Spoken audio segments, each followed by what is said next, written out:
Hey, this is Cameron, and welcome to the practice log. Whoa, whoa, whoa. Hey, you might have noticed that we're doing a little bit of a blast from the past for this one. I don't know, this channel started off as me doing practice logs, and I think I've always been a reaction YouTuber at heart. I've always really admired reaction YouTubers growing up. You know, some kids admire engineers and astronauts, and then there's a special brand of moron child that I am. And even when I make an innocent YouTube channel to just be a practice log, because that's how this started out, by like the fifth video or something like that, I started reacting to stuff on my computer. Of course, that's going to take over the whole channel, right? But it wasn't like that originally. It was always a practice log, and then you get your reaction at the end. Kind of like eating your apple slices before the McDonald's, you know? But I've been noticing you guys really like the McDonald's. You don't like the apple slices as much, so I don't want to feed them to you as much, just because I'm a bad parent. It's time to start eating your apples again, I think. And in fact, I'm just going to be feeding you apples today, because I think I'm just going to bring back the practice logs exactly as they are. I stopped calling them practice log for a long time, and I think my reasoning was so they would get more traction, so it looked like a more regular YouTube video. How many views does a practice log really need to get? So I'm still going all in on reaction videos, like a few a week at least, but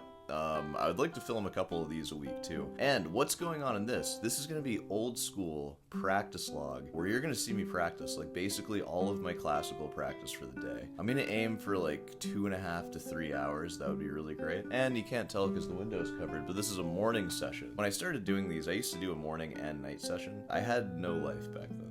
I can't do that these days. It's gonna have to just be morning sessions. I honestly don't know how I did that. Like, I really didn't do anything else other than film videos and practice, I guess. But you're gonna see a time lapse of my practice, and then at the end of it, I will play something for you. And partially what inspired me to do this, I mean, first off, it was the first thing I ever did. It's sort of what defined sore hands for a long time.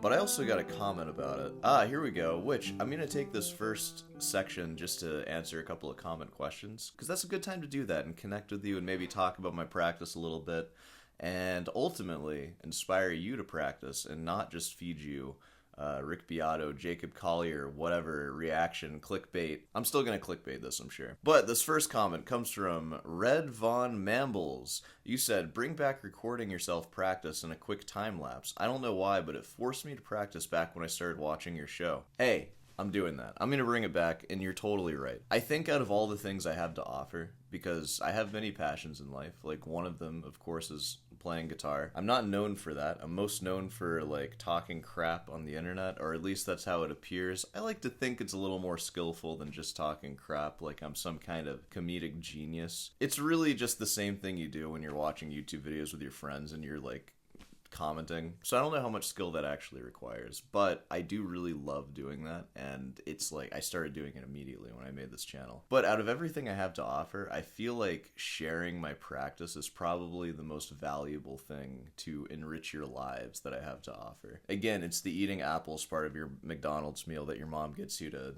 make her feel better about getting you McDonald's because you cried and whined about it. It just makes it a little easier to reckon with.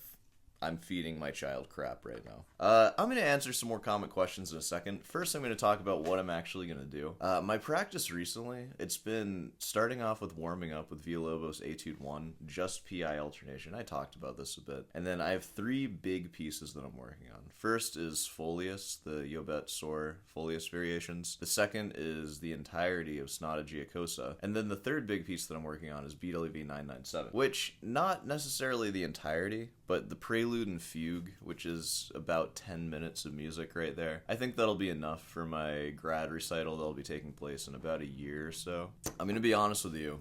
I've been neglecting that fugue. I haven't been practicing it much, so maybe that would actually be a good thing to go into today. Let me say also, the main reason why I stopped doing practice sessions like this is because I have been practicing sort of in the main room, and that way Heather and I, like, in a very small way, might be able to spend more time together. Because she'll do things out in the main room, like feed her animals or play Animal Crossing. A lot of animal-related stuff. And she works from home, too, because she's a tutor for, like, elementary and middle school kids, like, online. So it's just a little weird if I'm, like, in my room all day, you know? But what I'm going to start doing is just waking up as early as I can. Today I didn't wake up that early.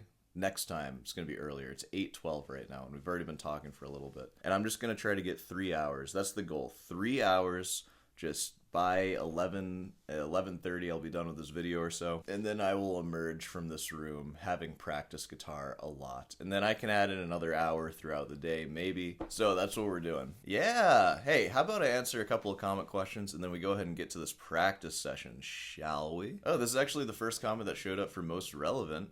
Posted the man, the legend, JMW. What does JMW stand for? Post in the comments, everybody. He said, what music store did you actually work at? I currently work at Guitar Center.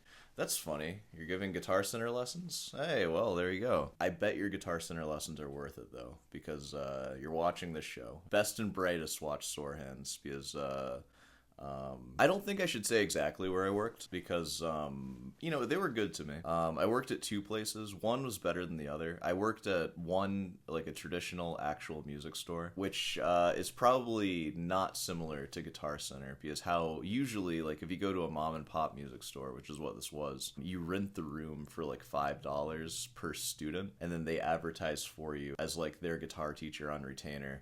You decide your price. I think at the time I was working for like $35 an hour. That's absurdly low, especially nowadays. But keep in mind, I was like a 19-year-old. I didn't even have a degree yet, and I was working at Marco's Pizza, making $7.25 an hour, $35 an hour for playing guitar, which is what I was like doing all the time anyways. That seemed like a great deal, so I did it. Oh yeah, if you're a new guitar teacher and you're wondering what to set your price at, 60 is like a low-ish rate. I know it doesn't sound low to some of you, but it is, and $240 a month for like a really solid guitar teacher is an excellent investment. Keep in mind, I'm spending like $1,500 a month for my schooling, which is a lot more. I do get a degree at the end of it, and I take a lot more classes, sure. And that store was pretty good. And then at the same time, I also worked at another one that got me more students, but the way that you would get paid was so annoying. They paid less than $35 an hour too, by the way. I think they paid like $30 an hour. But you'd have to keep track of every student that you taught, that they gave you, and you'd have to keep an invoice for every single one. And then when you were ready to get paid, you'd have to turn in all of these invoices. And it was so much paperwork that you would save for like once a month or once every 2 months. And I wasn't even teaching that much. But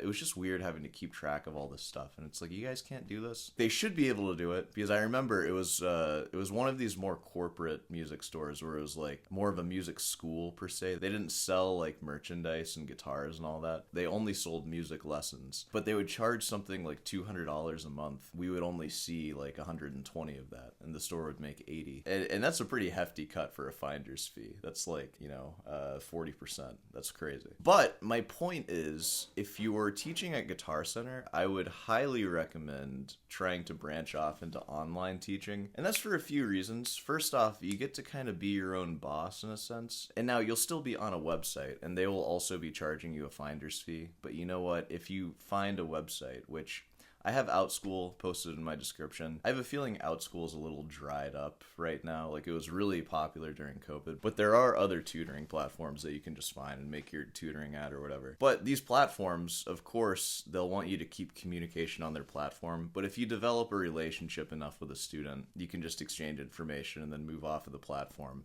It's unethical, right? Ooh.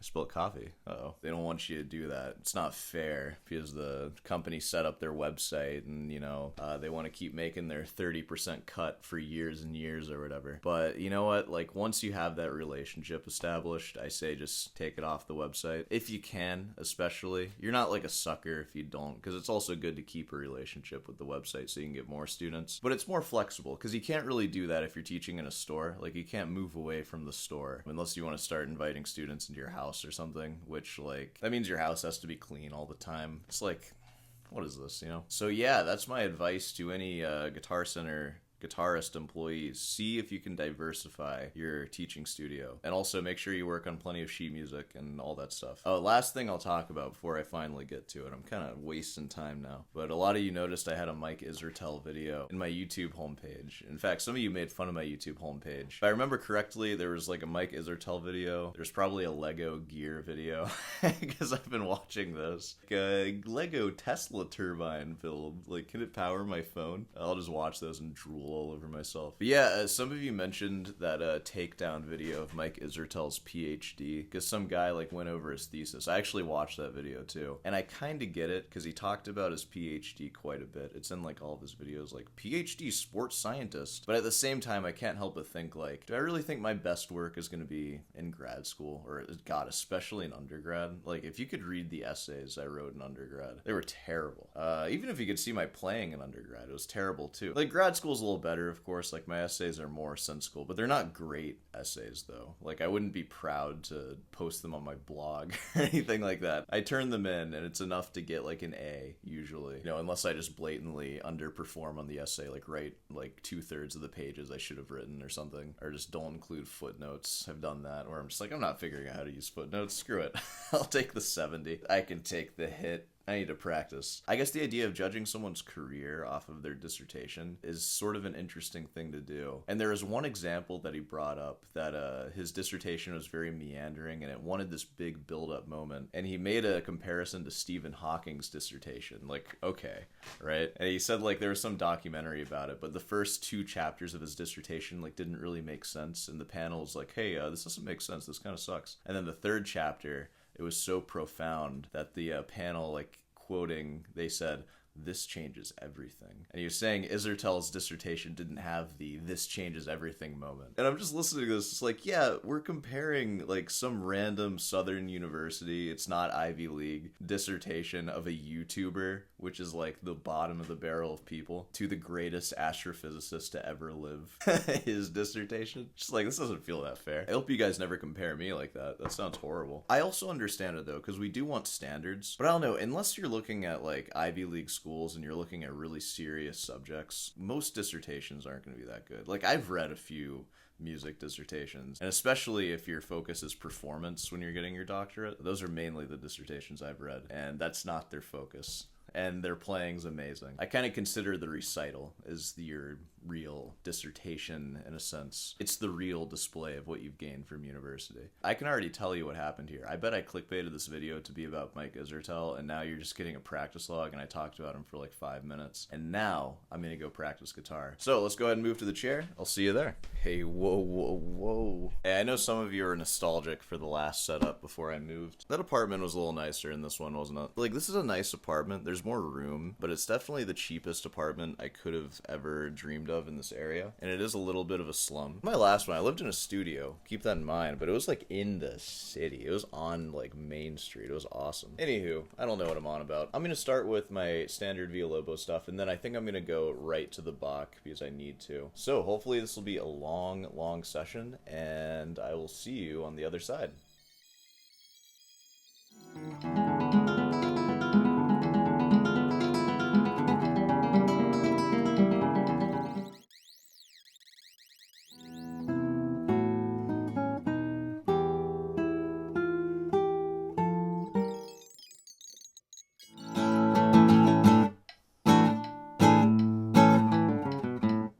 As of right now, it's 10:54, and I've been recording for 2 hours and 21 minutes. So pretty good, like, first session. I'll probably practice a little more today, but I think I'm done. I got kind of a late start on the day. Excuses, right? That's the last guitar I'm touching all day. We all know it. Even if that's true, which it's not, I will be playing more guitar today. So let me go ahead and bring you a little closer. Oh boy, here we go. So I started going back into the fugue. I think I'm just going to play a little bit of the fugue for you, because I don't want to play stuff I've played so many times. So this is going to kind of suck. I've had it under my fingers before, but I've certainly lost a lot of it. But, you know, I worked on it for like an hour today. This is kind of fun, because like the first real practice log I did, I feel like the fugue I was playing then, I have this fugue at about that level right now. You know, we'll see it become perfected, even though I never really played that fugue that well. I think I'll probably play this one better eventually. Anywho, check this out.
See, I'm bad at this. I'm gonna try.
I can play this whole thing. Like, I can read through the whole thing, I mean. And I have all of it fingered. Yeah, up until, like, the last 2 lines. But I can play the last 2 lines. You know, I'm going to film more of these practice logs like this. And I think today is going to be, like, the Bach day. And I'm going to work really hard on this fugue. I promise. I promise you I will. But I don't know. We'll see where that's at. This is a true practice log. Because, you know what? It's not performance ready. And we're going to see how it matures over time. About time to start my morning. It's 11 o'clock. Oh, I know that I don't have, like, a clock that you can see to, like, prove what time it is. I ordered one. It'll be here before the next practice log I film, so you'll be able to see exactly how long I practiced for. By that, I mean I'll just adjust the clock, like, several hours, so it looks like I practiced a lot when I really only practiced, like, 20 minutes. Then I'll just AI edit all the audio to make it sound really clean and good. You know, I'll keep living this sham of a life that I live. Alright, well, that being said, let's go ahead and wrap this one up here. Hey, of course, if you made it this far, be sure to subscribe and leave a like. By the way, the Recital class, I'm not sure how many people have joined it yet, but it's at least 6. That's going to be happening this upcoming Sunday. I believe June 7th is the day. I could be wrong about that, but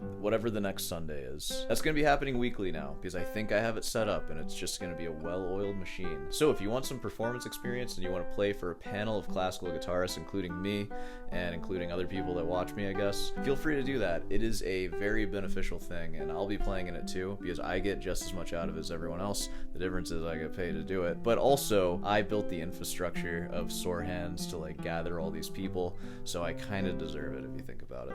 What else we got? Yeah, we have a weird attitude about things here at Sore Hands. It's all about the money to me. It's all about money. Is this off-putting? I'm sorry, everyone.